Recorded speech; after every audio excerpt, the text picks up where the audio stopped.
Covid కొత్త sub variant JN1 కోరలు చాస్తోంది. దేశంలో రోజు రోజుకు ఈ కేసుల సంఖ్య పెరుగుతోంది. JN1 కేసులు 63కు చేరాయని కేంద్ర ఆరోగ్య శాఖ తెలిపింది. వాటిలో అత్యధికంగా గోవాలో 34 కేసులు వెలుగు చూడగా మహారాష్ట్రలో 9 మందికి వేరియంట్ సోకింది. కర్ణాటకలో 8, కేరళలో 6, తమిళనాడులో 4 JN1 కేసులు బయటపడినట్టు కేంద్రం తెలిపింది. థానేలో తాజాగా 5 కరోనా కొత్త వేరియంట్ JN1 కేసులు నమోదయ్యాయి. నవంబర్ 30 నుంచి 20 నమూనాలు పరీక్షించగా 5 JN1 కేసులు నమోదయ్యాయి. ప్రస్తుతం థానేలో యాక్టివ్ కేసుల సంఖ్య 28కి పెరిగింది. వారిద్దరిలో ఆసుపత్రిలో చికిత్స పొందుతుండగా మిగిలిన వారు ఇళ్లలో కోలుకుంటూ ఉన్నారు. ఈ వేరియంట్ అంత ప్రమాదకరం కాకపోయినప్పటికీ ప్రజలు అప్రమత్తంగా ఉండాలని వైద్య నిపుణులు హెచ్చరిస్తున్నారు. బయటకు వెళ్లేటప్పుడు మాస్క్ ధరించాలని, జనసమూహం ఉన్న ప్రాంతాల్లో ఎక్కువగా ఉండొద్దని సూచిస్తున్నారు.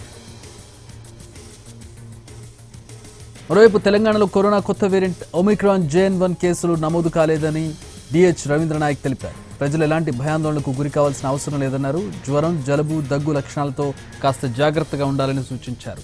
కరోనా లక్షణాలు ఎక్కువగా ఉంటే ఆసుపత్రికి వెళ్లాలన్నారు.